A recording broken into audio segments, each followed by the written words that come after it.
What is going on, everyone? Welcome to Investing Bros. We have had quite the day. Started with a bang, hitting new all-time highs for Bitcoin. It was fantastic, but guess what?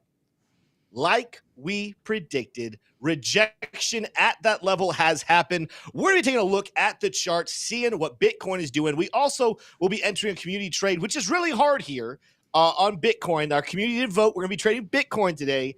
I don't know if we're going to do 69x leverage, though, because this market is volatile right now.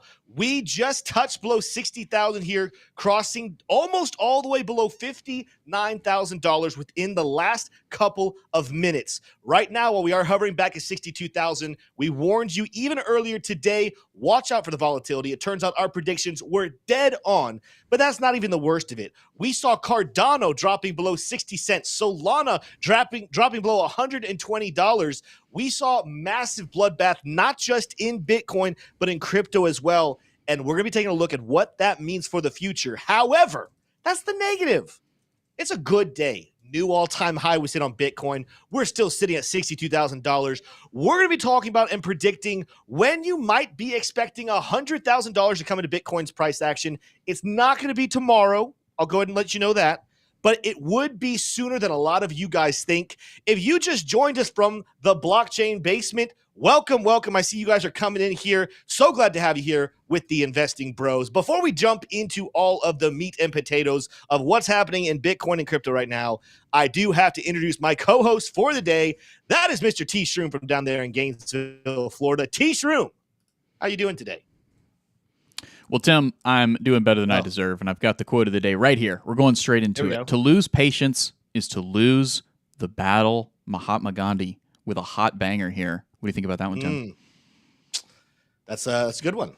That's a good one. I mean, you got to continue to be patient. You got to continue to wait for things. And it's one of those, we told you guys pretty much, like we couldn't pinpoint the exact top, although we did say when we hit double, when we get back to all-time high, watch for a strong rejection. But being patient, because here's the thing, is where a lot of people wanted to buy earlier, there's going to be a lot of people who want to capitulate as we drop in levels. I want everyone to know, be patient. If you want to look for some small scalping opportunities, that's completely okay. But please, and we don't try to give you financial advice. You do whatever you want to do. But I urge you, do not do anything foolish with your money simply because the markets are moving in extremely volatile fashion.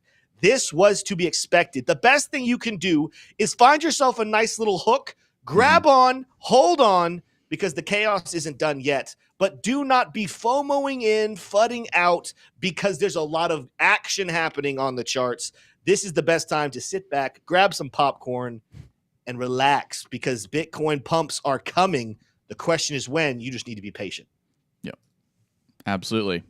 Tim, I'm looking at this market, and it is hard to avoid the phrase, "we told you so." Especially this morning's live stream at 9 a.m., the bros will know.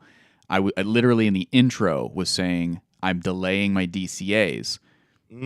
This is how you can see why, guys.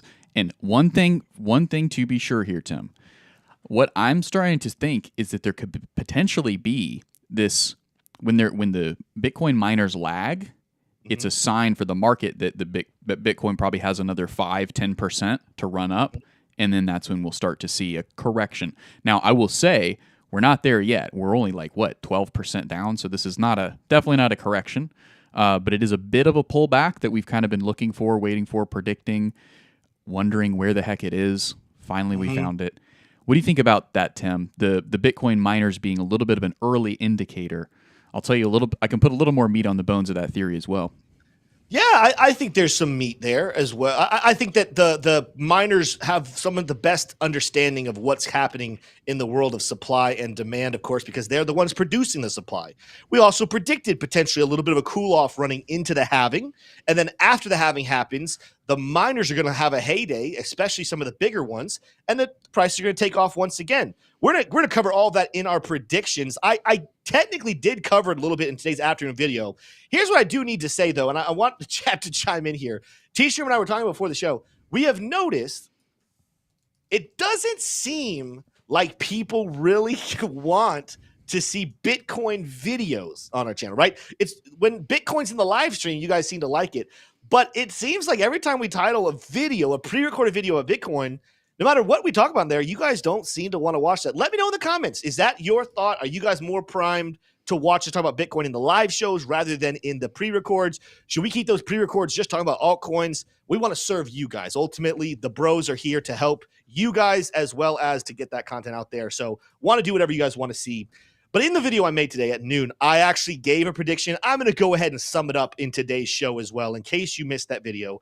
Those of you who watched it, you guys got the early alpha, and things are playing out pretty much exactly what I predicted in that video.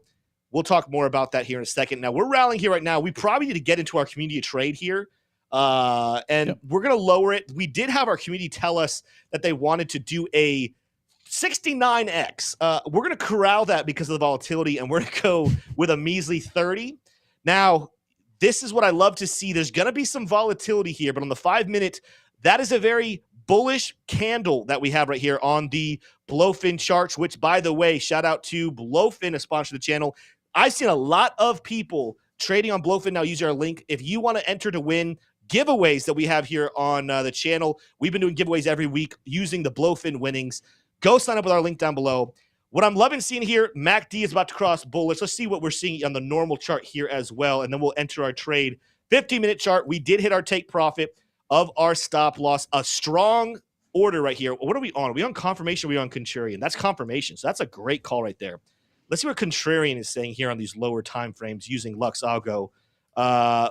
See, this is proof we are in a very bearish trend. Completely ignored that signal right there. Well below our take profit.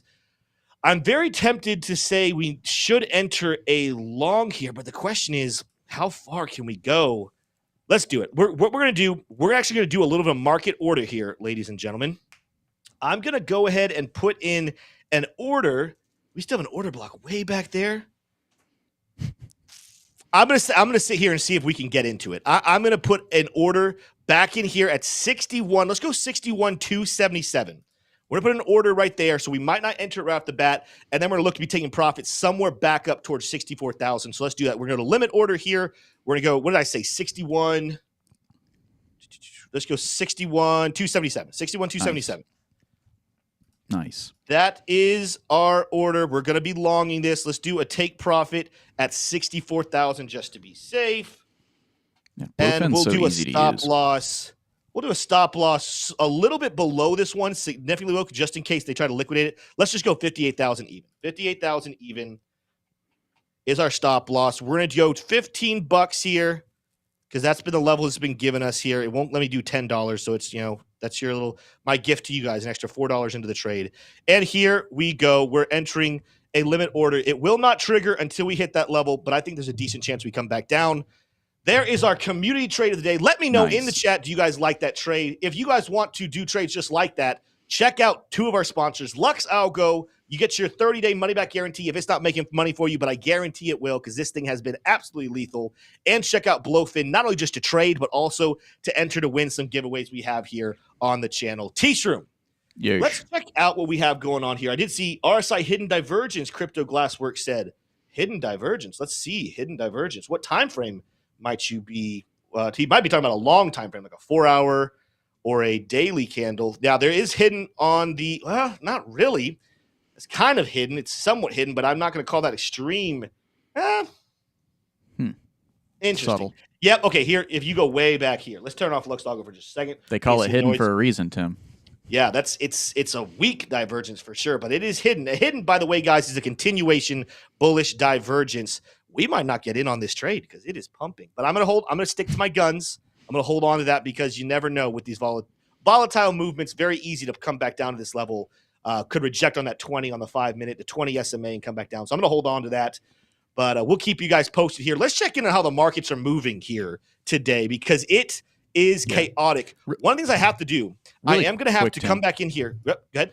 Just as you're doing that, guys, we're getting a lot of chatter that Coinbase is down again. So I'm going to be looking into that, and if that's the case, we'll be covering that here in just a couple minutes. But we're going to rock. I can check right now. Don't share my screen just yet, just in case you want me to sign in or anything. But I can check my Coinbase. My Coinbase is still up. Okay. Mine is still working. Now that doesn't mean others aren't. We've seen we've seen in the last couple of days several outages, and not everyone reports that it's outing. So I don't have mine out. Mine was out for the other two, though. So maybe they're like, well, we can't give Tim a third outage, otherwise we're going to lose his business. Which Coinbase, you might lose my business anyway, because I'm checking out some competitors, and I'll keep you guys up to date on what I might do if I move away from Coinbase. I would say Coinbase is still a decent on-off ramp, but even for an on-off ramp, I might look for a competitor to fill that space, and I'll let you guys know what I find. Let's come in here. Wait! I gotta show you. I gotta show you this, Tim. Wendy O just dunked on him because there's this headline: Coinbase to slash. No. She dunked on Coinbase. No, I'm saying I'm talking to Coinbase. Yeah. Coinbase to slash 20% of workforce in second major round of job cuts. She goes, maybe Coinbase shouldn't have laid off 20% of their workforce during the bear market to prepare for the bull market. I wonder if we would still have these outages. What a great point, Wendy. Interesting point being made. Because I'm look, you're coming short of saying it, Tim. I'm going to say it. Yeah. I'm looking at these outages on Coinbase. The first time, shame on me. The second time, shame on me. What did I say? Sorry.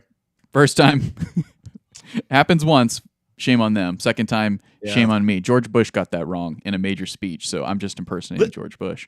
But now there's a pattern. And when there's a pattern, that starts to become a legal concern, right? Because I can now take you to court and say, there's a pattern of this misbehavior. T-Shroom's not taking anybody to court. Don't get it twisted, right? But what everybody's thinking right now, Robinhood, eToro, alternatives. It's not good for Coinbase. No, and I'll tell you what. Right now, let's look at the times real quick, and we're going to check out CoinMarketCap here in a second. But look at the times we're getting these outages. We get an outage back here, February 28th. Was it February? Yeah, it's February 28th. A great time that a lot of people would want to take profits. They go outage. You can't take profits on Coinbase. You couldn't have gotten back in the market taking profits till they dipped all the way back down towards 58, and by that time, you didn't want to take your profits anymore. You want to stay here and ride. Right? Then they do it once again as we get back up here to all-time high here just yesterday, close to all-time high. They take you out. You can't take profits. Boom. Today we officially hit all-time high and then start to dip. And guess what? By the time we come back down to a previous resistance level back here towards 60,000, and a lot of people want to buy back in, now you can't buy back in because they went out again. Tell me that's not coincidental that every single time the outage goes out, the price reverses after a big move in that direction. I'm just saying coincidental. I think not. Well, and we're getting an absolute confirmation of that exact sentiment, Tim, from Zero Hedge. Zero Hedge tweeting out just a few minutes ago, Coinbase breaks right on schedule. So this sentiment, this kind of opposition is starting to foment and spread. They have to get ahead of this from a PR standpoint, or this could be a nightmare. This is supposed to be their Super Bowl, and it's turning into their pandemic, right? I really like this first comment. Coinbase is the McDonald's ice cream machine of exchanges. Big rough ski there coming in from Twitter. Okay. Enough dunking on Coinbase. We did that a lot yesterday. We will find you guys a competitor that we will recommend to you guys who are looking for an alternative. Let's check out CoinMarketCap. And I had to add back in the 1 hour because even though a lot of things are down in the last 24 hours, the last hour has gotten really, really spicy here. Bitcoin down 6% in the last 24 hours, but down 1% last hour. That doesn't even do it justice. I mean, it's down when you look at these. We're going to have to go like chart for chart almost at certain points. And darn it, it looks like we're not going to be able to get in on our order. We might miss a trade today, but that's okay. I'd rather miss it than lose a lot of money. We went down a total of 15% almost today. 14.5%, let's be accurate. 14.5% move today from that top. That is chaotic, but it's not the only one. Ethereum in the last hour alone down almost 4%, and that is the same as its last 24 hours. BNB down 4%, Solana down almost 8%, XRP 5.5%, Cardano down 8%, and now 15% within the last 24 hours. Remember, Cardano was at 70, it got to like 79 cents, briefly touched 80 cents here just yesterday, and dropped below 60 cents briefly. Now it's back up to 66. That's the volatility, but that's a big, big move on the Cardano space. It did recapture its 8th slot above Dogecoin. Dogecoin down 7%, SHIB down 4%.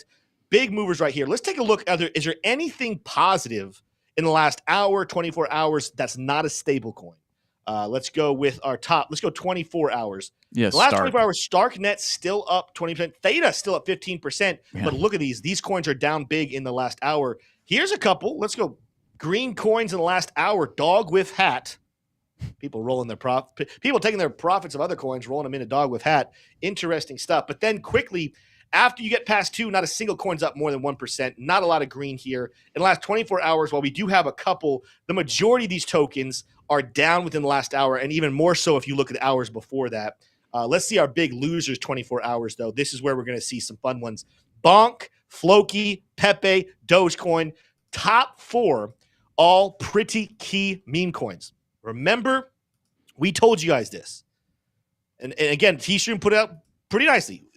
We are not a relishing channel that loves to say, I told you so. But when it's appropriate to say, I told you so, we will do so. We warned you guys that we didn't know the exact number, although we alluded to a potential double topping of the all-time high to be it, that this massive pump in meme coins often triggers the end of these rallies. And we're going to take a look at some charts here that there's potentially good reason to not just see the dip in price and be a little bearish, but there's some things that have flipped on the charts on the lower time frames that do suggest that all of this overwhelming bullishness, this out of control bullishness that's been happening over the last couple of weeks is coming to an end. And you need to prepare yourself for a downward crab market. I'm not predicting doom and gloom. We're not predicting Bitcoin crashing back below $20,000 and altcoins going to new all-time lows or new lows for this bear market. But we are predicting some pretty staunchy pullbacks while we wait for the actual halving to happen. Now, this time is different. For the first time in history, we hit an all-time high before that halving happened. So there is always that chance that things go differently, but there are some things that are sticking to historical patterns, and we'll address that here in a little bit. That's kind of our market cap open for now. T-Stream, let's take a look here. I kind of alluded to it, but I want to go a little bit deeper here. And this is going to be a big shout out to Lux Algo. You guys know that we use Lux Algo every day. You should use them as well. Check out the link down below. This is a trigger that I have been using to predict market trends that has really, really helped be efficient. Now, what I'm doing, I'm going to go in here to Lux Algo signals and overlays, and I'm going to show you different time frames and show you what I'm seeing happen. When you go into the settings, you can see that there's a couple different signal modes. More often than not, the default is the confirmation mode. And this is never going to pinpoint the exact tops and the exact bottoms. It's going to tell you confirmation, hey, we are just moving the trend in this direction. And you're going to see not a single one of these calls a top or a bottom, right?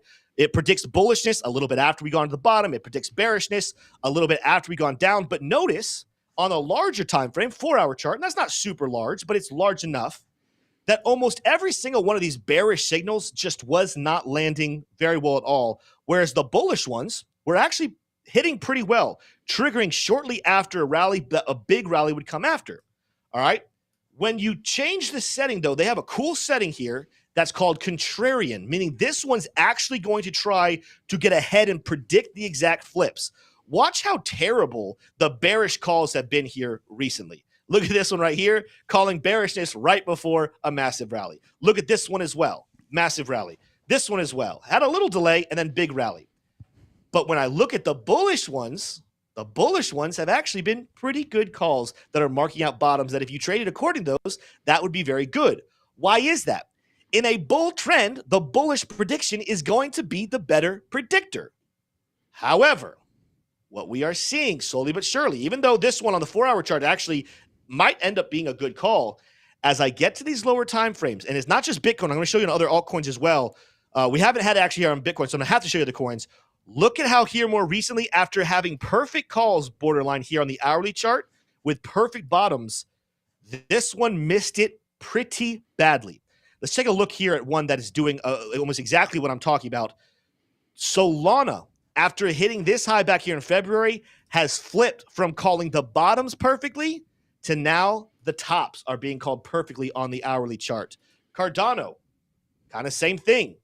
The bullish calls were perfect. Now the bullish call is not perfect. And when we come to these lower time frames, it's the bearish signals that are pinpointing the exact tops. What does that mean? On these smaller time frames, meaning over the next couple of days, potentially a couple of weeks, the trend has flipped bearish. The bearish calls are working. So now I'm going to be using Lux Algo not to look for the greatest long opportunities based off these signals like I was doing back before. Now I'm going to start looking and saying when we have these little boosting rallies on the 30-minute, on the 1 hour, and then I'm going to see if it matches up with the 4 hour as well. When do I get this contrarian bearish flag? That's going to be my signal to enter a short and watch it be very lethal until we get the flip round and we have a bullish call that sticks. That's what we're seeing throughout the whole space right now. And now Bitcoin, like we said, it's down. It's bounced back up from this low, but we had almost 15% drop. Here's another signal that we told you guys to keep an eye on, right? So we're here on the 30-minute chart. Let's take a look at what the 30-minute charts look like all over the place. Don't need Lux Algo for this. Thank you for that, though. Very bearish last couple of hours, right? You go over to Ethereum, bearish last couple of hours. Cardano, bearish last couple of hours. Solana, bearish last couple of hours. Again, there's not a lot that are bullish. Even Optimism, still up 5% of the day, bearish last couple of hours. What chart is not bearish in the last couple of hours? Bitcoin dominance. Those of you who have been watching this channel for a while, you know that I talked about one of these signs that the top would be in is that everything would start to bleed, but this chart would start to rally. Now, we're only 2 hours in, but look at that candle. That's been the biggest 30-minute Bitcoin dominance candle since, way back. I can't find another 30-minute candle that was that big. This is a significant move that should not be ignored. Now, I want to point out an irony here. Some of you guys know about a bet I had with a coworker of mine, DZ. Shout out to DZ. He won. We had a bet that we did a long time ago, probably 8-10 months ago, somewhere in that range, where we predicted, I said that I believe that Bitcoin's dominance would hit 60%. He said it would never happen. We ultimately settled on a bet where we said if we get a new all-time high before 60% dominance, he would win the bet. I would make him a stake. If we got to 60% before the all-time high, I would win. He'd make me a stake. Well, guess what, guys? Today, we hit a new all-time high. And where were we? We were at 54% dominance. Congratulations, DZ. He's going to win. However, I will take a moment just to say there's a potential chance that while I lost my specific bet to DZ, I still might not have been wrong. Because again, let's go back to my screen here, T-Shroom. Oh, this is crazy, Tim. Uh-oh. What's crazy? Oh, you should. What you're talking about right now, it's kind of insane. Yeah. Well, I've compared this a while, and the 4 year cycle, excuse me, not 4 hour, 4 year cycle is not perfect on this. Remember that I've kind of compared this pre-halving rally back to the pre-halving rally we had in 2019. Now, there's some differences. We just set a new all-time high here in 2024. We did not set a new all-time high back in 2019. However, we are seeing other similarities in terms of waves of movements. We're seeing similarities in terms of how things are acting. But one of the biggest things I predicted was that the dominance would act similar. So look at this. We're rallying back here. The top of that pre-halving run was June of 2019. Going back over to Bitcoin dominance and taking a look at those time frames, take a look what the Bitcoin dominance did. It was back here in May 19, dipped right there to June. So it actually lost dominance into June of 2019.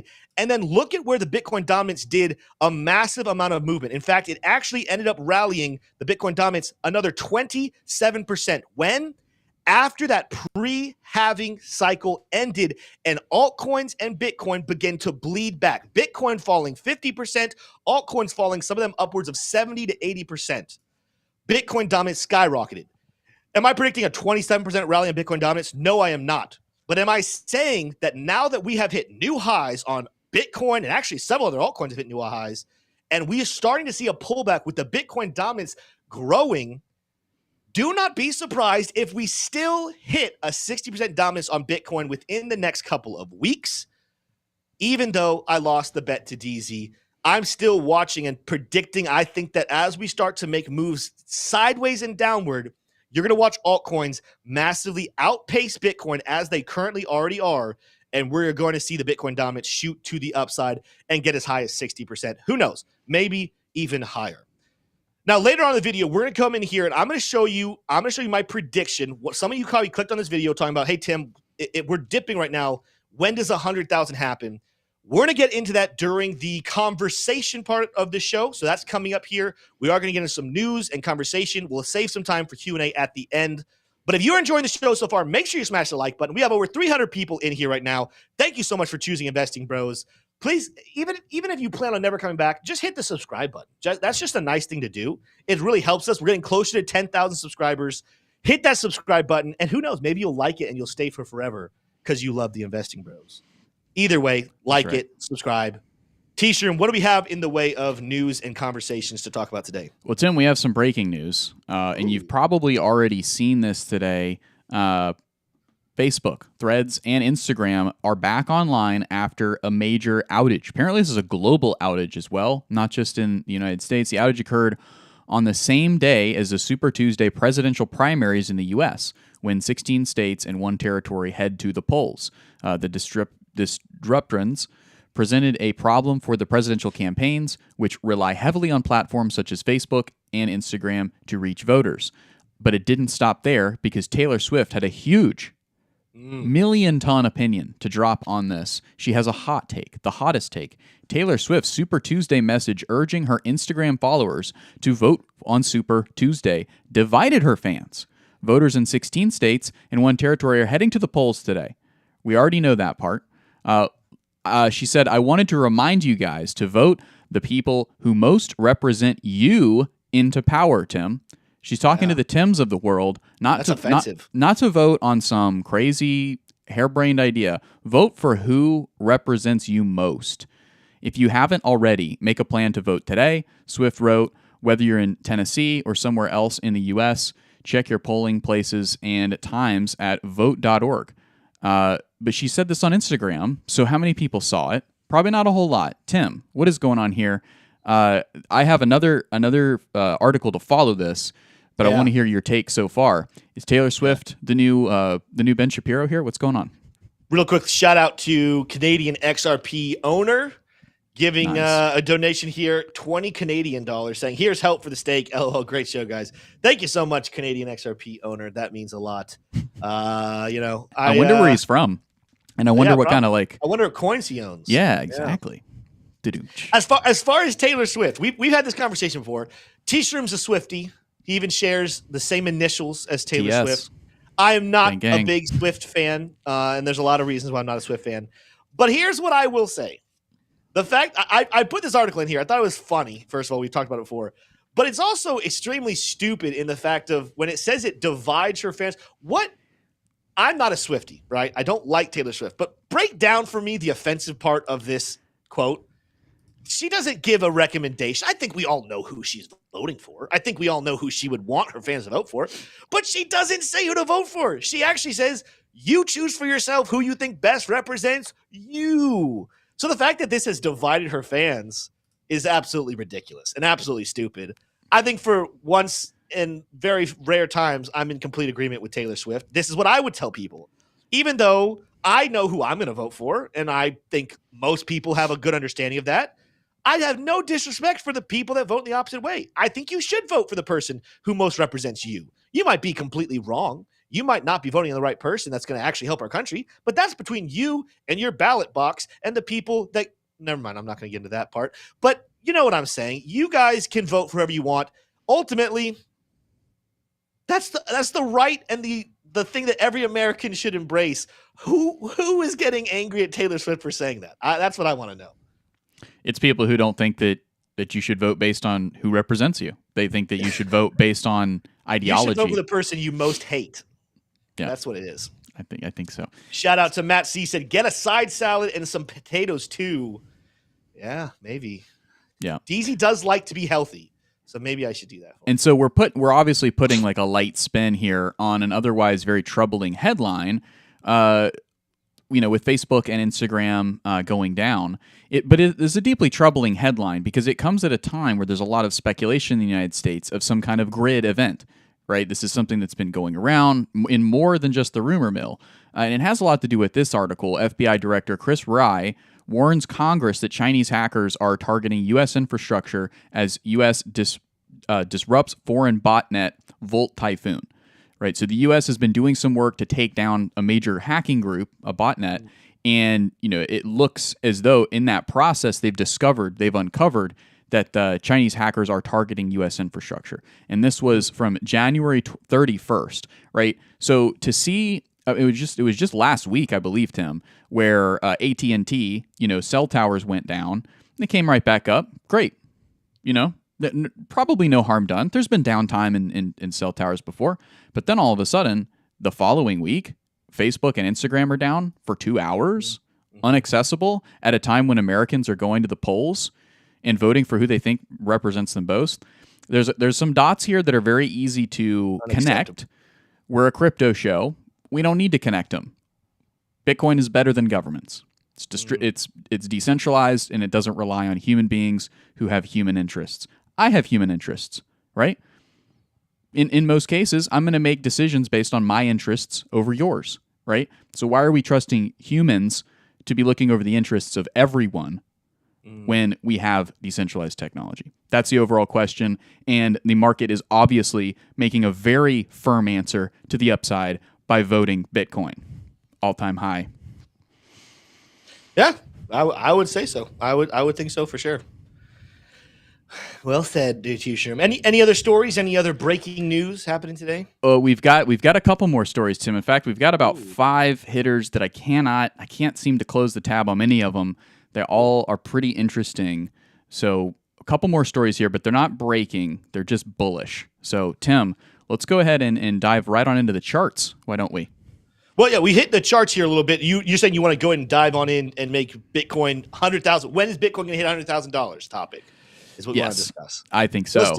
Let's do it. Well, to do that, we do have to start off by taking a look at, hey, how far could we actually go to the downside? Because we've made some videos like this before. Let's start off by taking a look right behind T-Shroom's head. I'm going to scroll up. He's disappeared. This is not what you want to see if you just bought Bitcoin today. Again, hopefully there's not too many people who bought Bitcoin today. That would have been a colossal mistake because we expected this volatility and backwards movement to happen. It's not the end of the world. If you bought Bitcoin today, don't fret about it. Put it in a cold wallet. Put it away. Don't think about it. Come back here in a couple of months. You'll still be very happy. But we are seeing liquidations go down. There's really no heavy liquidations here until you come all the way down to 50K. You see some more down here towards 46, and they actually drop as low as 40K down here on the charts. When we come and take a look at Bitcoin, let's go to the 4-hour chart. There's a couple different levels that I think are interesting. Of course, we found some support right here and a former resistance level that we had before. But the next one I'm going to keep an eye on, and I told you guys, keep an eye around $55,000, guys. $55,000 is this yellow rising level of former resistance that was never turned into support. If you guys are looking for another, when it starts to dip, maybe you're in a short, you're looking to take profit, might want to take some profit closer to 55,000. Watch for maybe a small bounce, maybe a move back up to this box, and then we'll continue to drop even more. Ultimately, I'm going to still keep my eyes, and I've told you guys before, I'm going to keep my eyes on the former golden pocket. Let's come out to the daily chart. That was resistance here around 48K. I still think that is almost like a bare minimum type of a level that I think that price should retrace to. Where's my level? There we go. Fibonacci. Let's take a look right here. Golden pocket coming in right here around 48,500 or so. Of course, that was perfect resistance right back here. If I zoom in for you guys, perfect resistance back in January. We broke through it, didn't really retest it. So that continues to be untapped levels. Of course, you guys know the disaster scenario in my mind. And I say disaster because it would now be more than a 50% pullback, but it's not the end of the world. Would be a pullback all the way back down to 32,000. I am less likely to believe that happens. That's a pretty severe pullback. I'm more in the camp of saying, remember, 30 to 40%, not that big of a deal. If we were to pull back to 55, we're talking about borderline 20%. If we were to pull back to my 48.5, we're talking about 30%. Theoretically speaking, could we see the 40% down to about 40,000 where that liquidation level is? Yeah, we could. Could we see a 54%, 53%, an exact replica of the pullback we had in 2019, all the way back to 32,000? Yeah, we could. However, I do believe there's elements, like while not everything is different, there are elements about this market that are different. The heavy institutional adoption, the heavy institutional money is very much still in play here. That while I was leaving the door open for a $32,000 price action, I'm not going to be making any heavy bets on that at this point in time. Wake me up when we get to 40,000 and it looks like the momentum is continuing to go crazy. Shout out to Canadian XRP owner who just became a bro. Nice. Love to see it. By the way, tomorrow after the show, 4:15, we will be going live with a members-only show over in Discord. So Canadian XRP owner, make sure to connect from your membership into our Discord. You guys will get to come up on screen, ask us questions in person. We get to see your face, hear your voice, and we'll have some fun conversations over there. But back to, when is $100,000 happening? Well, Tim, you keep telling us about when price is going down. We don't care. We want to know when price go up. When the video I made earlier today, literally moments after we struck 69,000, I talked about, guys, do not be surprised to see a pullback. I talked about pretty much all those levels I just discussed. But I said, watch for the next 45 days or so into the halving to be a range. And we might go a little bit past the halving before this happens. But historically, after we touch former all-time highs, we end up trading downwards and sideways for a couple of weeks before the explosiveness happens. Now, let's talk about what that means historically. And again, I got to take some time here, so let's do it. Let's go back. Let's go back here to November of 2020. We retouched the 2017 highs just above $20,000. Take a look. When we get into that area, it ends up being 3 weeks. If I can show you the measurement, it ends up being 3 weeks of price action before we smash the level of resistance, not just touch it again, we smash it and proceed to the upside.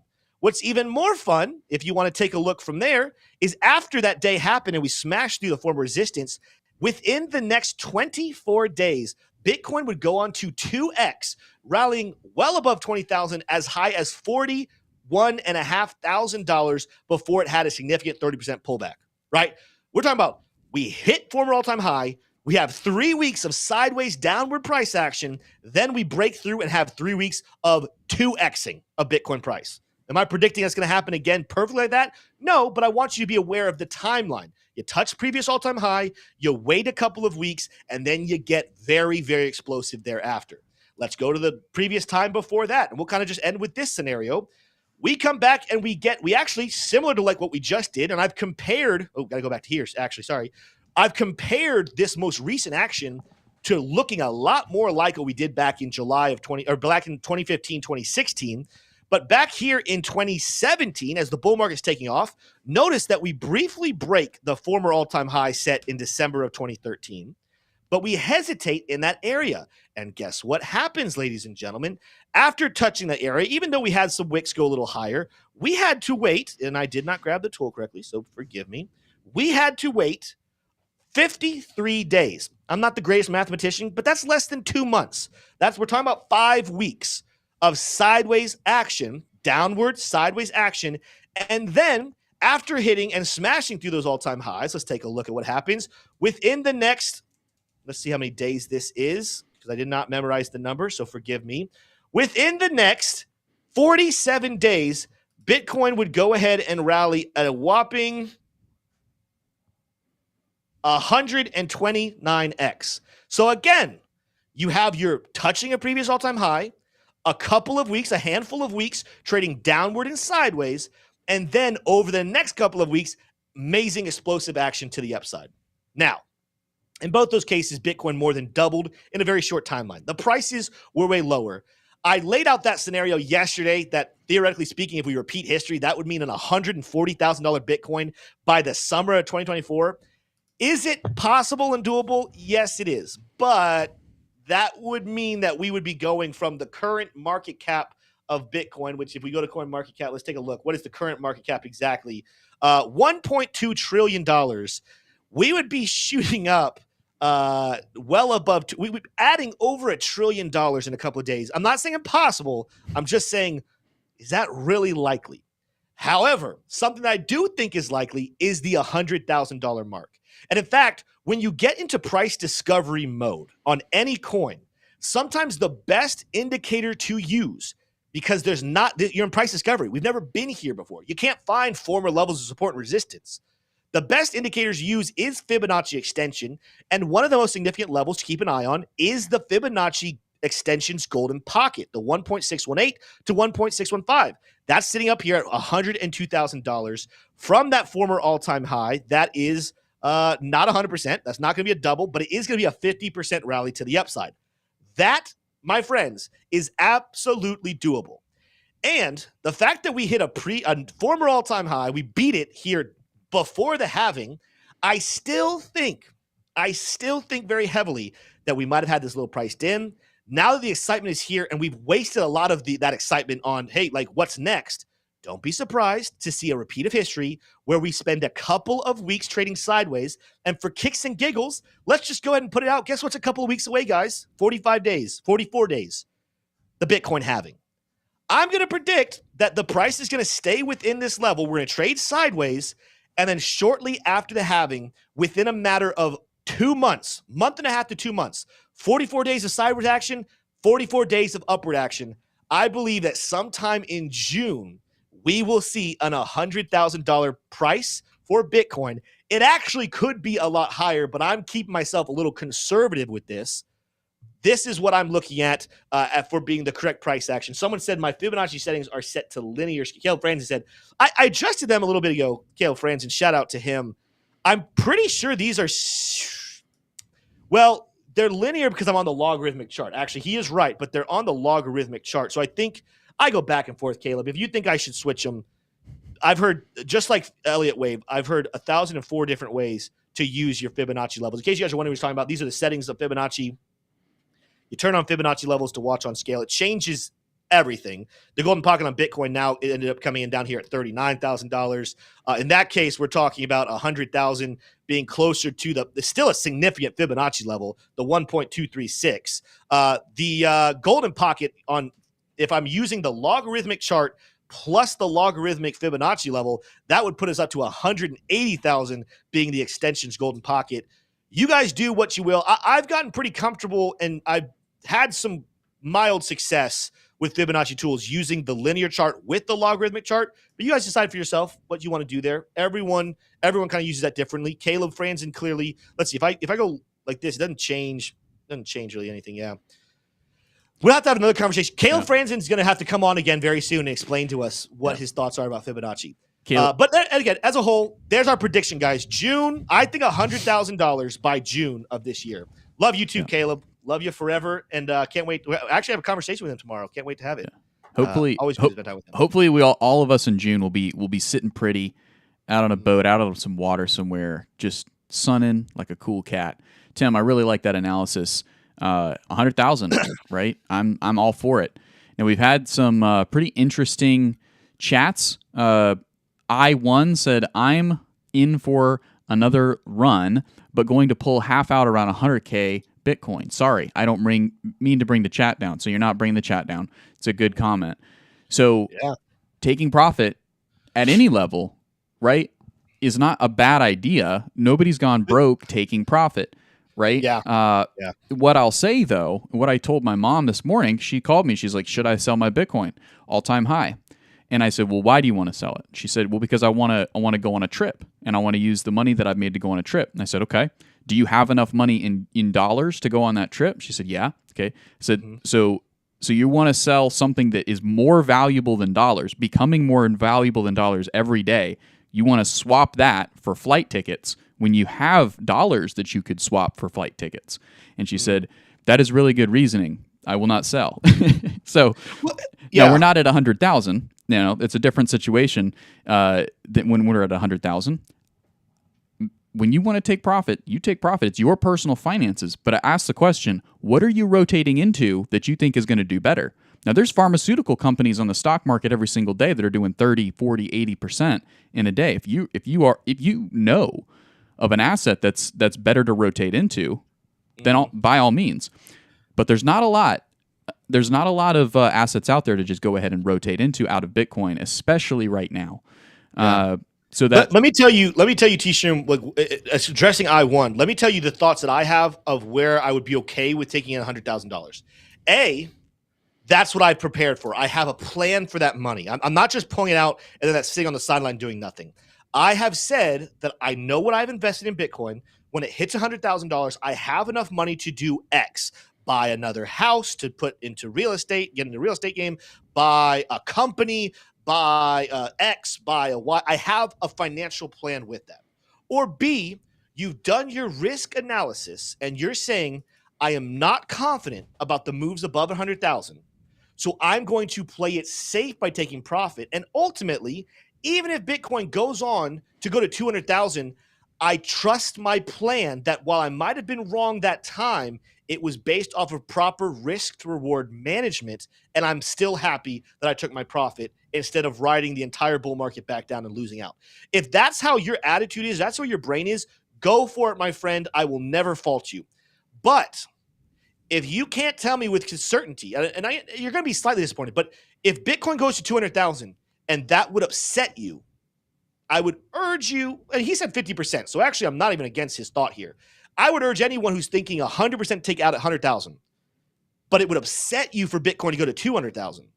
Leave a little bit in. And in this case, he's saying 50% in. I think that's a phenomenal thought process. I'm not saying that everyone here should take half their profit or take half their Bitcoin out at 100,000, but I'm saying I don't hate that plan. I think that's a very smart plan based off of calculated risk management that each person should decide for themselves. Yeah. I'm probably not going to take out 50% at 100, but that's because I have heavy conviction about price going much higher. I could be extremely wrong, and I'll have to bear the consequences of that. But that's just how I'm thinking. I won. I think that that's a very good chat. Yeah. And for you, if you've thought through it, could be a phenomenal plan. Yep. We've seen a lot of intelligence in the chat today. I'm loving it. Catman said, in the end, Bitcoin holders need to interact with non-holders. That's what we're trying to do every single day here on YouTube. If you are new to crypto, welcome. Zachary Martin said, I'm starting to think that Christmas 2024, I might be pulling out of the alt bags. This cycle seems like we are moving way too quickly, and 2025 might be a late sell for everything. That's an interesting thought. Listen, we discussed that the other day. We're doing a lot of things first. We're doing a lot of this. There's a lot of this time is different. To be fair, just so everyone knows, every single cycle, we could probably point to a handful of things that were different from the previous cycle. So that's not a new thought. This time's different. But I do have to give it credit that there are a lot of things about this cycle that are different. And one thing people need to be prepared for is, what if this time is different in breaking the 4-year cycle? Whereas everyone has their brain fixed on a super cycle, meaning it goes longer than expected. What if this is a dud of a cycle where price still goes stupid high? It just does it in a much more short fashion. Go back to my chart here real quick. We talked about this the other day, but I want to bring it back up here, T-Shirt. I think this conversation is good. We acknowledged, and I want to give credit where it's due. Army Piper was the one who brought this to our attention, but we acknowledged that there's actually a somewhat of a pattern that we would love for this time to be different now, ladies and gentlemen, because in history, when we hit new all-time highs, when we touch previous all-time highs, there is a period of time, a very short period of time before Bitcoin ends up topping out. Here in 2021, we touched that new all-time high, and we're looking at roughly 340 days. 340 days, 300 something days. It says 340 there, but I was not perfect. I just put it up there. We top out and price crashes. Well, that's just one time. Let's take a look at other times that happens. I got to go back to log because otherwise this is going to look really messy. Oh, look at all this beautiful price action coming here. I got to delete this and make my thing looks prettier. All right, we come back here. We touch previous all-time high. Actually go a little bit above it. Let's take a look. How many days until we hit a new all-time high? Or we top out? 292. So that one didn't even quite make it to 300. If you had held for 300, you still would have had a nice take profit right there. Good little stuff right there, but you wouldn't have sold the top. But otherwise, we're still talking about 300, 350. That's been the pattern. In fact, you still go back to over here. What just happened to my chart? Okay, there we go. Let's go back over here to the next serious conundrum. We top out. We touch previous all-time high somewhere right in here. We end up topping out how many days later? 286, 290. So let's just call it 300. Let's just, fair honesty, guys. Historically, after setting or touching previous all-time high, setting a new all-time high, you got about a year. You got a little less than a year, 11 months until we historically have topped out. Well, guess what just happened, guys? We just set a new all-time high. We just touched previous all-time high. If we see history repeat itself and we're even a little generous, let's go 350, right? I'm going to go top end. We go 350 days. That means the top of Bitcoin will be February of 2025. That is something we absolutely want history to break. But with that information and the fact that we've rallied so fast, it's got to be in the back of your mind come February, where is Bitcoin price at? I'll put it this way. If Bitcoin is sitting over 200,000, I might not feel too bad about taking my profit and running and saying, I don't know if I want to wait for 300. And buying what, Tim? Dollars? Real estate. I want to get heavily into real estate. I have other investments. In case you guys didn't know, because we got a lot of people here, almost 350 people here. Notice the name of our channel. Some of you have probably watched us several times, but we are not the crypto bros, not the Bitcoin bros, not the altcoin bros. We are the investing bros. And while we spend a lot of time talking about crypto, because right now, especially right now, I believe crypto is probably the best form of your investment for your dollar today. There'll be times where crypto is not the best investment. It's time to focus on other things. And this channel is going to expand. Ultimately, this channel is not about furthering cryptocurrency. This channel is about furthering the concept of the everyday human being able to work for themselves, to create their own financial freedoms. They can accomplish the dreams, the visions, the passions that their creator gave them. If you don't believe in a creator, that your universe gave you, That's what we want to do. And right now, crypto is the best scenario. But in the future, we're going to help break down other ways you guys can be investing all of your big winnings from crypto to make sure you do not ever have to go back to that mundane 9 to 5. Some of you have already broken out of that. Some of you are in the thick of it, right? That happens. To be fair, I'm still in a 9 to 5. I love my 9 to 5, but I dream of the day that I literally can do everything that I'm passionate about, own multiple businesses, help young entrepreneurs grow their dreams. And I'll have that because of financial freedom from crypto, from real estate, from the proper investments dispersed across different avenues. That's what this channel is all about. So if that's something you guys love, that's a good reason right there to smash the subscribe button. We're talking crypto, but we will talk plenty of avenues of investing in the future. Bwa Nana Baluku says, Tim, feeling generous today. Send me 0.21 Bitcoin. I will send you 3 Bitcoin. Oh, what a treat. That's a great idea. That's quite a throwback. I'm going to pass for now, but thank you. Thank you. We had a chat. Says real estate is the move, Tim. I agree. What? Sorry, T-shirt. What'd you say? We had a chat. Roger Flores saying what I think a lot of other people might be wondering as well. What I would like to know is, will altcoins move up while Bitcoin drops? Because I'm here for the alts, not Bitcoin. Yeah, as many people are. Bring the question back up. I want to read the beginning of it. Mostly focused on the back end. What would I like to know is, will the altcoins move up while Bitcoin drops? No, Roger. And I think you missed earlier in the stream. We're seeing the signs of what I've predicted for a while. Take a look at this chart. This is not the chart that you're gonna love here, Robert. This is the Bitcoin dominance chart that if you come, let's just go to the hourly chart. While everything else is dropping here over the last couple of hours, it's moving to the upside. And this is one of the signs we've seen historically. A lot of times the biggest moves of Bitcoin dominance to peak out do not happen during bullish moves. They happen during corrections. And we're looking here. Let's just kind of go through it on this sideline. You guys can see it. Bitcoin, big bleeding today, right? 8% down today. Ethereum only 5%. So watch Ethereum potentially outpace it there. But look at Cardano 14, Solana 9, Link 11, AVAX 12, XRP 10, Matic 13. You come over to market cap and you take a look at the last 24 hours at the big losers we have here. 28, 27, 21, 20. I mean, plethora of not just meme coins. Those are the top ones, but a lot of big coins, top coins that hold significant dominance of 5%, 10%. They're bleeding faster than Bitcoin. And what that does is that shoots this chart to the upside. And I'm not telling you sell all your altcoins and move it into Bitcoin. Although I would say during pullbacks, your money is safer in Bitcoin than it is in altcoins. But hold on. Don't make the mistake of trying to get too silly with your transactions, and then you miss out on the actual big pump. The bull market will make more millionaires from altcoins than Bitcoin. We've talked about that several times before. Make sure you have a very balanced portfolio of altcoins to Bitcoin. But Bitcoin is the future symbol of wealth, so you never want to ignore it completely. And ultimately, your goal should always be taking your altcoins and turning them into heavy profits to do one of two things. Either A, turn them into store of value, Bitcoin, or B, turn them into something else that makes you money, aka real estate, aka business owning, aka etc. Plethora, whatever you want to do. Make the money work for you. Altcoins, there's a lot of altcoins I'm still bullish on long term, but I do think there will be a day where the dominance of crypto as a whole. Tell me what you think about this, teacher. I think we mentioned this before. Right now, we're pretty spread out, even after Bitcoin and Ethereum.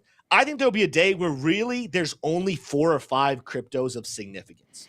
I think there'll be a time where maybe 4 to 5 all cryptos, including Bitcoin, have a 99% dominance of the entire market. Maybe it. No, I think it's too. I think it's genuinely too early to know the answer to that. I think that it is too early. It's an educated guess. Guess.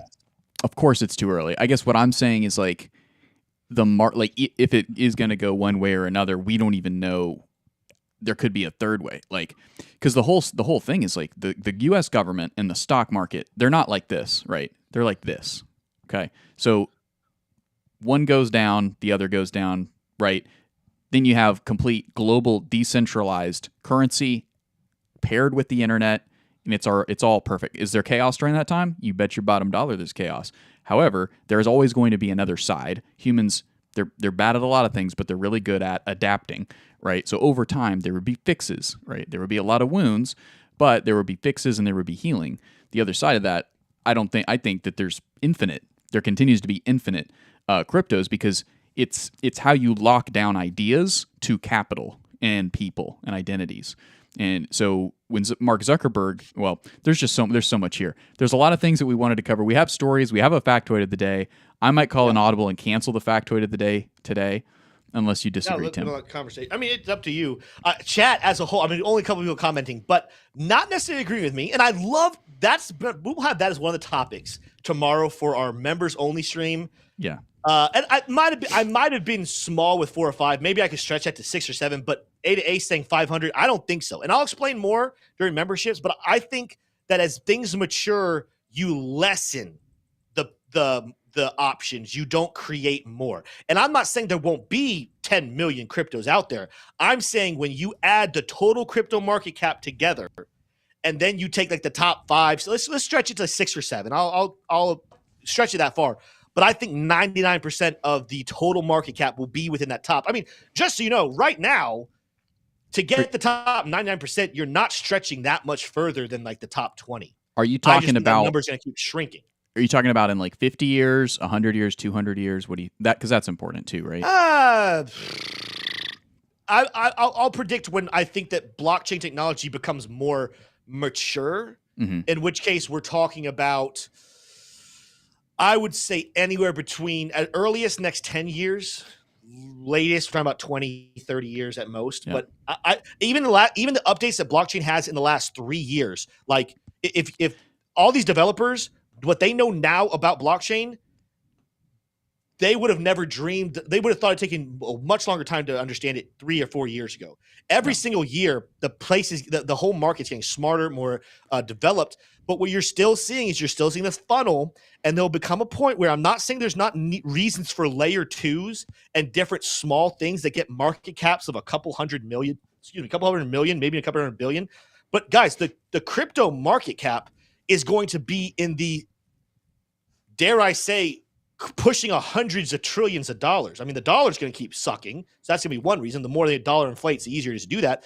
But crypto is going to become a major, major wealth facet. And what I'm saying is 99% of that wealth is going to be wrapped up in very few coins. You're going to have your Bitcoin, of course, the main store of wealth, I believe, in the entire planet. You'll have your Ethereum, or maybe something overtakes Ethereum as being the main one that the little ones want to build on. You will have your financial instrument, aka the chain link, or potentially even like the XRP. I mean, I'm not making that prediction, but I think you'll have the one that's mostly used for financial transactions more so. And then I think you'll have one that's maybe just an alternative to the big dog Ethereum, and maybe just a couple others that they're only sitting at like 5% dominance, but they're enough to trickle in there and be amongst the top. But I just don't see a reason or a need that the more things develop, the less options you need, not the more options. That's just how economics work. That's how people work. People want the top dog. They want the best. They're not going to spread it out like that. There's a lot in there that's good. I wanted to answer this question a different way, and then I'm just going to spray through the news. So what I would like to know is, will altcoins move up while Bitcoin drops because he's here for the alts, not Bitcoin? I think a lot of people may agree with that. They're tuning in. They're like, Bitcoin this, Bitcoin that. I'm tired of hearing about Bitcoin. I don't care about the political implications of that. First of all, I do a lot. That's a lot of the reasons why I'm here, but I can understand that you don't. That's cool. Okay, so we're in a point where even though we're seeing a correction today, a lot of altcoins are overbought, right? Now, so the question you want to be asking, Roger Flores, if you're looking for altcoins to buy today, and it's not necessarily a bad time to buy because we're in a dip. If you have zero exposure, it's a decent time to buy. If you have a lot of exposure, maybe even verging on overexposed, probably still not the best time to buy. Maybe wait a couple of days, just see how this bearish momentum kind of plays out. But one thing that you can do always is go to coinmarketcap.com and come over here and customize it to where it says 90-day percentage. 90-day percentage, you click that, and then you can organize. You can see the crazy frothing at the top here today. And then you can also see the coins that have underperformed. Now, some of the coins are underperforming for a reason. Other coins are underperforming not necessarily for a reason, but just because they're not getting as much marketing attention, right? The marketing dollars pushing those coins is not necessarily that there. are like Caspa's in this list, right? Yeah, I'm going to put Caspa. We talked about this before. I believe Caspa's over. At the time it was overpriced. It just jumped out to such a lead. It was so overbought. It's just cooling off. I think Caspa's when the bull market starts and it hits and things get nuts. Caspa could be one of the leaders again because it'll be properly priced again. And in fact, it probably will be undersold, oversold, and it'll be prompt and ready for a massive rally to lead the bull market. Absolutely. And just making it quick. So that's one tool you can use to kind of answer that question for yourself in the future, or you can just kind of circle back with the bros and, we as we constantly talk about coins. But my picks here at the end of the show, right, to answer this question, what altcoins could you rotate in today if you have very little exposure to altcoins? Cardano, Chainlink, Caspa. Those are my picks for today, right? You could also throw in some names like Solana and AVAX if you don't have exposure to those. But what I'll say is, from a utility coin standpoint, those names are actually somewhat overbought for the cycle already where we are. T-Stream, does that mean they're not going to go higher from where they are today or even from their all-time? No, they're going to go higher. That's not what I'm saying, right? I'm just saying if you're looking for it to maximize Cardano, Caspa, Chainlink. And Chainlink is actually quite a bit overbought, but it just has so much utility and staying power that I'm going to toss my names. That's going to be one of the names I toss in there. Tim, why don't you share your three super quick, and then we'll get into the news 3 minutes after. The three top coins to buy today. If you and specifically if you have very little altcoin exposure. Yeah, but I'm gonna go for the long haul here and mix the safety with the bigger gains. I'm gonna go Caspa is one for sure. I'm gonna say Chainlink for sure as well, and I'm really torn between three for my next pick. And there's a lot that I want to pick, but I'm mixing security with the bigger gains. I think Cardano is very interesting, and I really want Cardano. You guys know I love Cardano. It's one of my larger bags long term, but I also have a low average buy-in.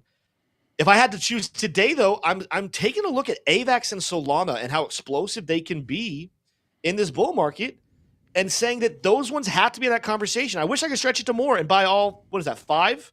But if I had to choose 3, let me go. Because the fans are because everyone wants it. I'm gonna say Cardano. I'm gonna stay with Cardano. I'm gonna say Cardano. I'm gonna stick with my heart. The people's choice. The people's choice. Solana and AVAX are sitting right there behind it.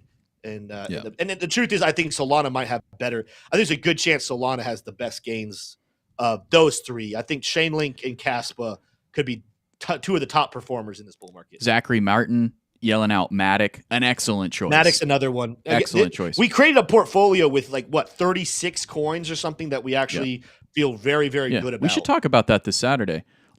See kind of just refresher. Mark said ETH. Excellent choice. ETH is like a more profitable, safe Bitcoin. Like you're not buying Bitcoin and Ethereum right now because it's going to make you the big bucks. You're buying it because they're solid and they're like borderline a sure thing. Yeah, absolutely. There's so much engagement in the chat today. Thank you guys so much for tuning in. People have been saying that they're subscribing today. We're obviously in a bull market and people are excited, guys. I'm gonna just laser shot through these news headlines. BlackRock seeks to add Bitcoin ETFs to its strategic portfolio. Guys, this is really, really big.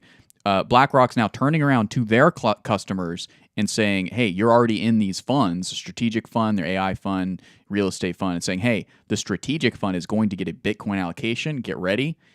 Sell if you don't want to be exposed to Bitcoin because it's going in the strategic, right? That's big. Stanford Blythe Fund allocates 7% of its portfolio to Bitcoin, okay? So this is a university endowment for Stanford, not small. These are big bodies of money who haven't even had a thought to get exposure to Bitcoin until now. Big bodies of money coming into Bitcoin. Here's another one. Michael Saylor, MicroStrategy, to raise $600 million to buy more Bitcoin. Very, very bullish, okay? Anthony Scaramucci backs XRP lawyer Deaton, U.S. Senator race with fundraiser. What is that state? Massachusetts, right? Mm-hmm. So they're running in Massachusetts. Auntie Beth. That's really big. This is really big. Not so big that Anthony Scaramucci is backing him, but he's starting to get support from outspoken celebrity class of the financial world. I'm speaking frankly here. I might be saying things I regret. Arizona Senate advances proposal encouraging Bitcoin ETF investments for retirement funds. The Senate of a state is starting to vote on this. The resolution, which passed the Senate's with, look at this split, Tim, 16-13 is a close vote, with all Democrats opposing.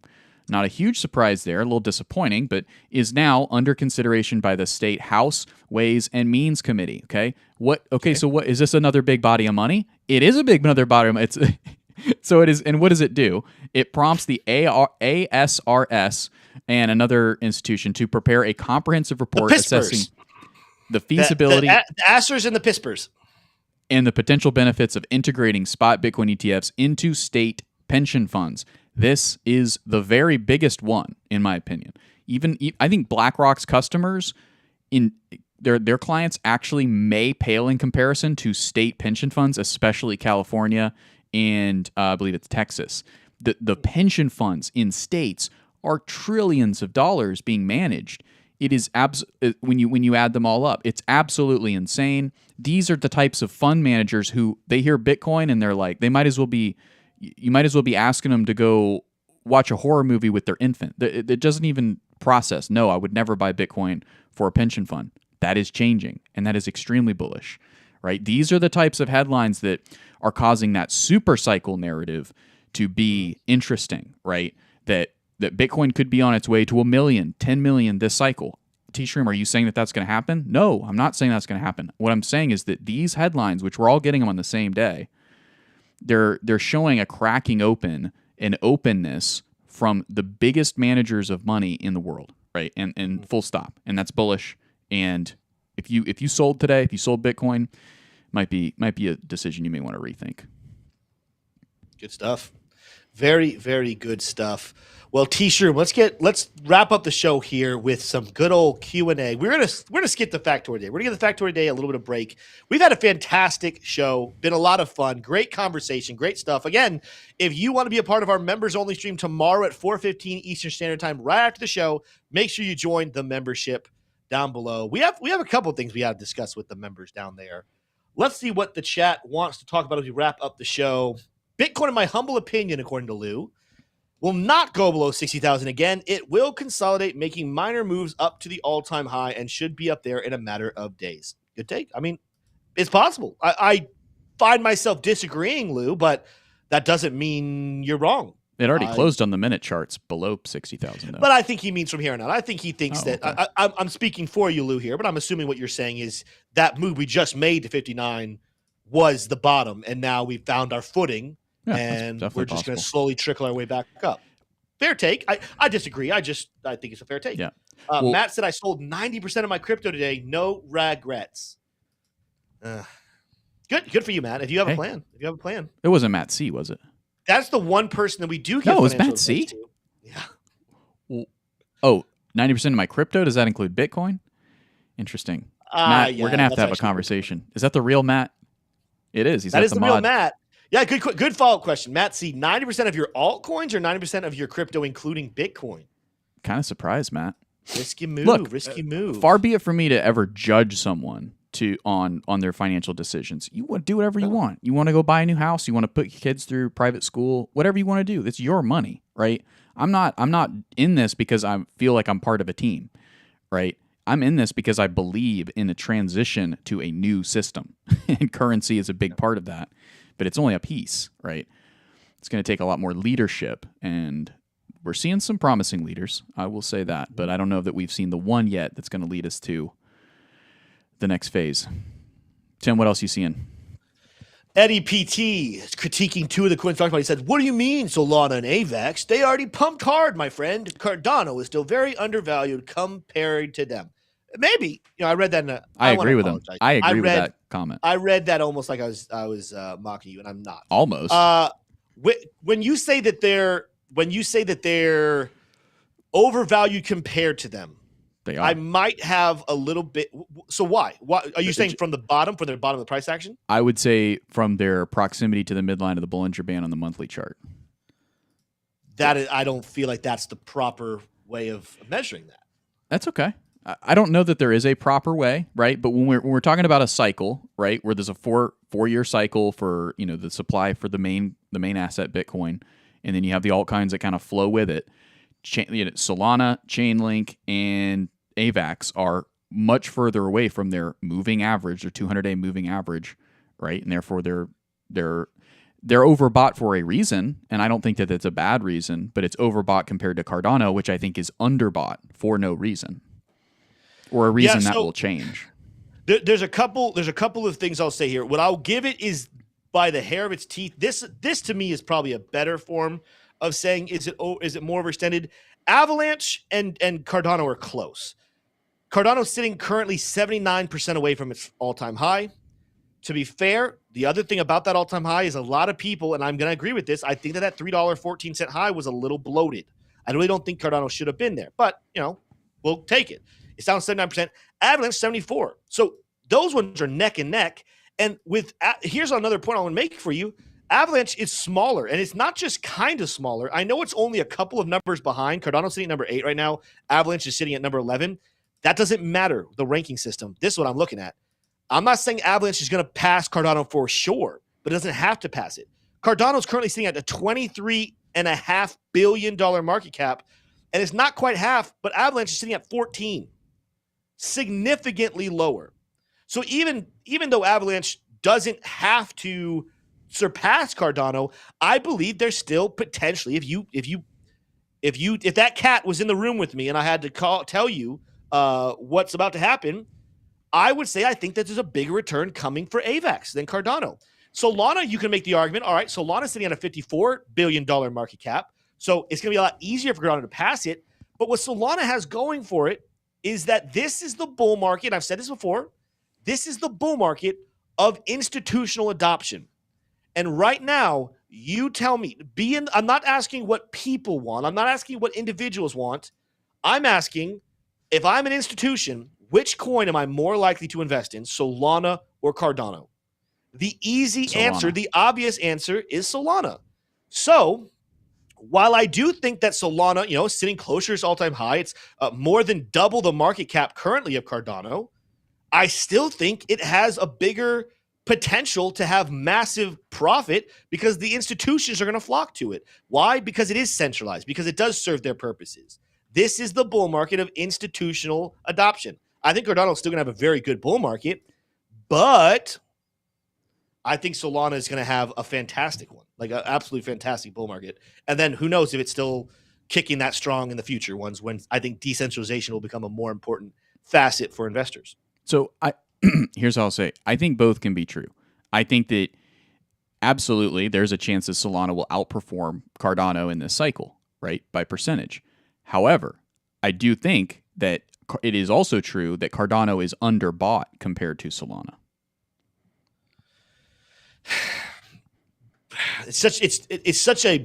There's so many factors that go into that. And I love that that's the one you're using, but there's a plethora of indicators that could be used. And I'm sure we'd mix match. This indicator, Solana's more overextended. This one, Cardano's more overextended. I think it's really what we're talking about is predicting where will prices get to in the future? Where will market caps be? and based off of my evaluation of where I have predicted, and I could be 100% wrong, I think from here, because Cardano is actually a little behind there, I think they're going to make neck and neck. I think the three of them, let's just be honest, I think all three of those we just mentioned are going to be somewhat close. Like, I'm not saying that Solana is going to like 50x and Cardano is going to 20x and AVAX is going to 40x. What I'm saying is I think Solana is going to do like a 21 or something. Yeah. Cardano's going to be like in that 1920 area. AVAX is going to be in that 1920 area. If you told me I had to choose one, I'm not necessarily like overwhelmingly saying Cardano's more oversold than those other two. Mm-hmm. For those of you who don't know what I'm talking about, first of all, I talk about this on the 9 a.m. show quite a bit. Tim is absolutely right. This is definitely not the only way to analyze what crypto you should buy today, or which one is a better buy than the other, right? But that's not really what I'm saying. I think what I like to do is look at the midline of the Bollinger Band on the monthly chart, because it gives me an idea of how far from the start gate that the horses have run. That might be a better way to think about it, right? And so if you're Cardano, right, from here, from the midline of the Bollinger Band, and everybody can look at this, it's the same chart. Right now it's trading at 71% premium from that midline, right? Solana is all the way, what is going on here? Oh, okay. Solana is all the way up currently at 179%, right? So that does not tell me anything about which one is going to perform better in the crypto market. That is going to be determined by their ability to market and the underlying value of the actual project. But it does give you a good idea of kind of how far the horse has run so far. And if it hasn't even left the gate, then that's a lot of just free gains in a top 20 coin, right? That's kind of the way that I'm thinking about it. And I think that a lot of folks are coming into crypto for the first time. They're seeing Bitcoin skyrocketing, and they're hearing, well, it's kind of high though. I don't know if I would buy that. And then they're like, okay, well, aren't there other cryptos? And they're like, yeah, Ethereum. And they're like, okay, well, that one's pretty high too. That one's actually pumping quite a bit. Well, what about? And then they start to discover, oh, there's a lot more. Some of them are underbought. I want to welcome those folks with open arms. Like, look at this midline of the Bollinger Band. This is the average trading price, and look how far away it is from that. I just find that to be pretty useful. Yeah. Yeah, I know we're going to wrap up the show. I'll critique something I said because there's a small adjustment. I will say, looking at my analysis, actually going back to it, I do think Cardano's more oversold than Solana, not necessarily AVAX. Let's take a look at this. This is such a petty point, but I'm gonna make it anyway. This is the competitive. You guys just unleashed the beast of Tim's competitive nature. We have predicted on this channel realistic expectation for Cardano somewhere between $8 to $10. Where are we currently sitting? 67, give or take cents. What we're talking about, let's go $8. That'd be 12x. We go to $10. We're talking about getting to 14x. Very, very good. Solana, we're talking about a potential $1,000 Solana. Well, guess what? That means from where we currently are, it's not even a 10x. $1,000, we're talking about somewhere right in here. That would be a 9x. And I think top end scenario, we're talking about like somewhere 12 to 1,300. We're talking about a 10x from here. Now, of course, Solana's been pumping. So, yeah, Solana's lesser than Cardano. AVAX, though, again, we have a price prediction coming up above $600 and potentially getting as high as 1,000. So, depending on what you go, even if we went with the more conservative level, we're talking about a price prediction of 16x. That's already higher than more bullish Cardano one. And then you got a potential 25x if it gets over 1,000. But yeah, that's my more higher end. So, again, close-ish, but it's one of those things that I just want to make sure people don't. I love Cardano, and this channel loves Cardano, and many people in the membership love Cardano. I really, really, really want to caution people from any coin becoming a blinded maxi. And I'm talking to a lot of people. If you're an XRP lover, good for you, but XRP is not better than the rest of us. If you are an Ethereum lover, good for you, but Ethereum is not better than the rest of us. If you're a Bitcoin maxi, good for you. If you're a Cardano or a Solana maxi, good for you. But please don't put these shades on that say that my coin is the best coin of all the coins and all the other coins suck. You're going to fool yourself, and you're going to lose out on a potential life-changing wealth by having diversity and knowing that even if XRP and Solana and Cardano, if all the ecosystems hate each other, that doesn't mean that one of them has to die. They can all be very, very successful moving forward. Now, Tim, I believe that we just had a very important discussion. I think a lot of people got some value out of that. If you did, make sure that you smash the like button and absolutely consider subscribing. But I would just say that the best answer to what we've been talking about probably for about the last 15 minutes is best summarized by Lou in the chat. He's saying it clearly here. Diversify. Buy them all, right? And this is essentially what we're going to be talking about probably Saturday. I think we'll break down our portfolio a little more, our ideal crypto portfolio, because diversification is the name of the game. That is a huge part of investing, right? It's not always bad. I mean, yeah. So we'll leave it there. Tim, this has been an awesome episode. I feel like we've delivered a ton of value. This has been one of the heaviest hitters. We ran super long. We got to read the super chat and then we'll come out of the show. Nick Laidman, this doesn't necessarily represent our thoughts, but it's a valid thought here. Been in bull mode for over a year. 60 to 90 days, lights out. Bitcoin 73,000, ETH 5.99 thousand, XRP $7 to $9. There is no way we bull in 2025. People gonna get effed. Hey. Thank you for the super chat, Nick. I don't agree with those price predictions, but I respect them. And if you guys agree with Nick, act accordingly. You guys are here to make your own financial advice. We are simply here to show you the charts, show you the news, break down our opinions so that you guys can formulate your own opinions and make the financial decisions based off of your knowledge, not just somebody else's thoughts. If that's something you guys love, you have found the right channel. Agree with us or disagree with us. We're here to help you guys. With that said, smash the like button on your way out if you have not already. Hit that subscribe button, and we will see you guys tomorrow. Same time, same place. Adios.